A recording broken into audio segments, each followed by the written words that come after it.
Hey everybody, it's Dysfunctional Dad here. How's everybody doing today? So before we get started, real quick, check out the new merch. We got hoodies and t-shirts and we got a couple of different designs. You can check that all out at dysfunkdad.com. That link is going to be below in the description. Check it out. We're also going to have a lot of cool announcements. We got some really cool stuff coming up for the end of October. Stay tuned to that for more details.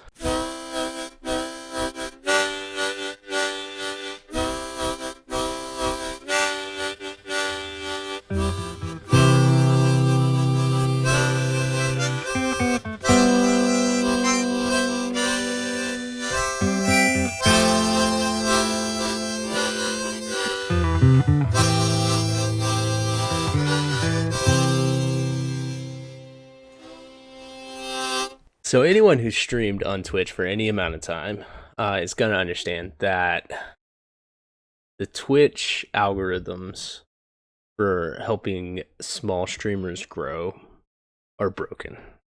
You're a small streamer. There is nothing that Twitch is doing for you to help you become that large streamer with 1,000 viewers at a time. You're going to have to do every bit of that work yourself. And a big part of that is going to be marketing. Now, let me start off by saying, don't bother with marketing until you have your channel where you want it to be. It doesn't have to be perfect, but have it somewhere where you're comfortable with it and you're comfortable showing it to a lot of people. And then start putting yourself out there a little bit. So today, we're mostly going to be talking about the marketing funnel. Okay, this is a basic marketing concept that really applies to any kind of advertisement or any kind of product. But think about it this way: your stream is your product. It's what you're selling to people. And if you're going to look at it in a business standpoint, you have to be able to first make a viable product that people want to pay for.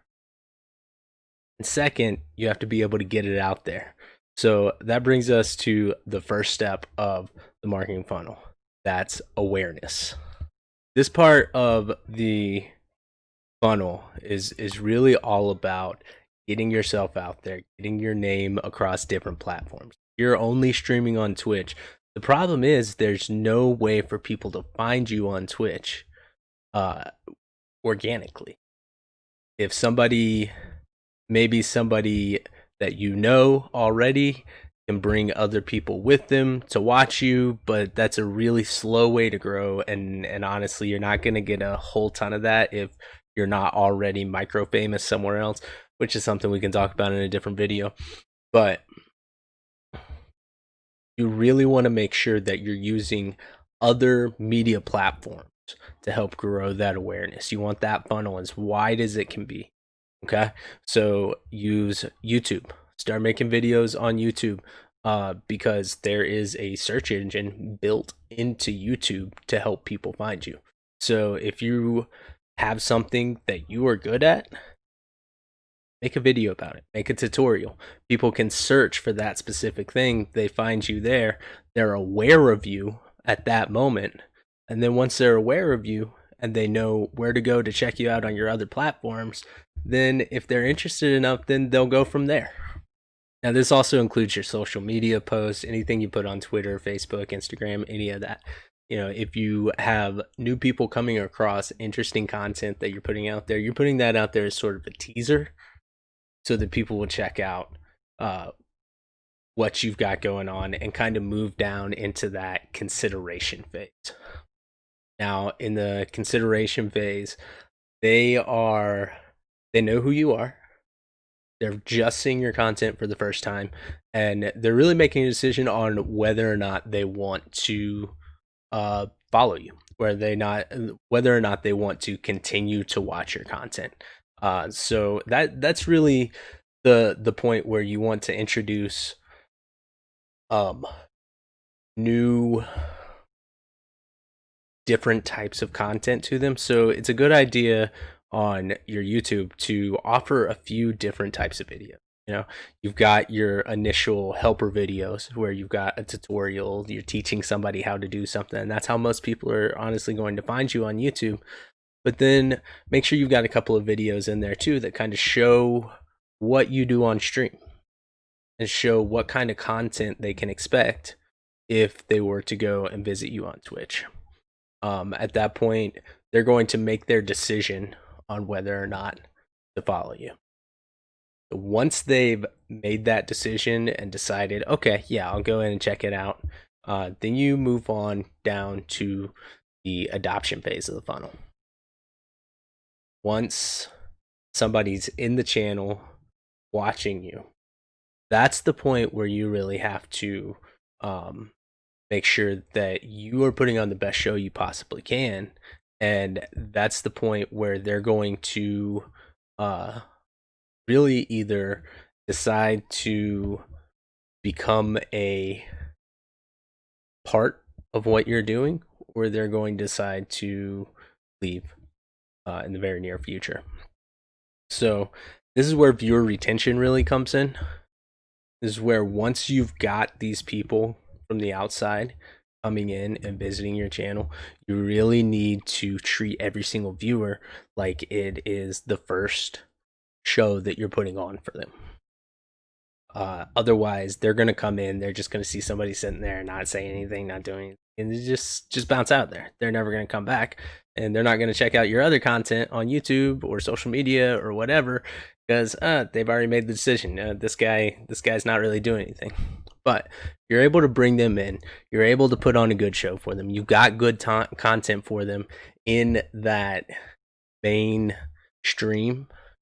If that is your main platform, whatever it may be that your main platform is, then that's what they're going to adopt. They're going to come in and feel like they should come back and do it again. So after the adoption phase, once they've really kind of bought into what you're doing, it's going to move down into the advocacy phase. This is the point where you start getting subscribers. This is the point where people are actually paying money to watch you do your thing. And like really, there's not much of a better feeling than knowing that somebody is willing to pay, what is it, $5.99 a month now to watch you and your content. It's awesome. And if they're willing to pay that, they're also willing to talk to you about other people. That's really the big goal with the advocacy point. You want them to sell your product to other people because they enjoy it so much. So it's a big funnel. It's a big funnel. And honestly, you're not going to catch everyone. Everyone that comes into the awareness part of the funnel is not going to funnel all the way down to advocacy. And you have to be okay with that. And you have to continue to look at it and see, what can I do to help more people funnel further down? You may have some people that are, stuck at the adoption phase forever. And that's okay. That's okay. Not everybody is going to actively go out and say, hey, you should follow this streamer. This guy's awesome. That's not how it works. But the few people that do make it all the way down into the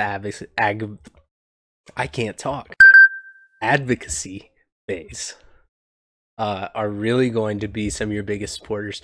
They're going to be the ones that you want to make sure you're taking care of so they stay in that phase. Because again, people can move up and down on that funnel. So be aware of that.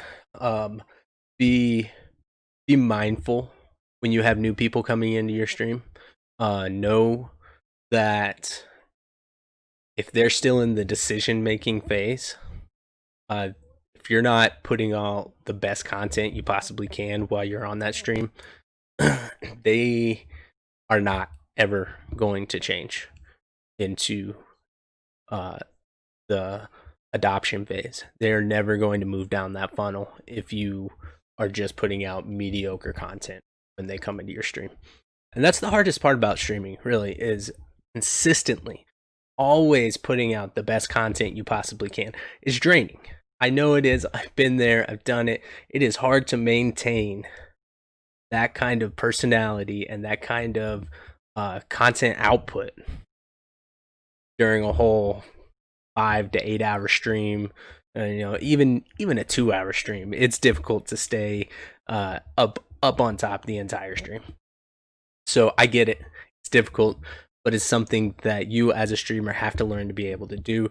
And if you're going to have any success in it at all, you have to be able to put on a show the entire time that you're live, the entire time you're on air, because you never know when somebody is going to come in and be in that consideration or decision making phase. And you have to be able to sell your product, your stream, your personality to them at any given moment while you're on stream. But once they've adopted it, once they've decided, hey, this is the person that I want to watch, this is the person that I want to line up with, this is great content, I'm going to hang out here for a while. It doesn't end there. You have to keep pushing. You have to keep selling your product until that person finally reaches that advocacy phase. And then they will actively go out and help you with selling that product. Now, there's a lot of different takes on how to look at streaming. And, I personally, because I have a business background, tend to look at streaming as a business, and I tend to look at it as a product and with marketing. But if you are getting into streaming because of money, you're doing it for all the wrong reasons. The cold hard facts are that less than 0.7% of streamers make enough money to pay the rent. Just think about that for a minute. That's less than 0.7% of streamers making enough money to pay any of their bills. I'm a firm believer that anyone can be successful as a streamer, but not everyone can be successful as a streamer. You have to be smart about it. You have to think about it with a business mindset, and you have to be able to have a drive. You have to have a passion for it. If you are going to give up after 6 months, then you are not going to be successful. But if you are willing to run the whole marathon and continue to learn and continue to grow throughout the whole time of your streaming career, then you got a real shot. Hey folks, that's it for me today. Sorry about the background noise. We got some chainsaws going around outside.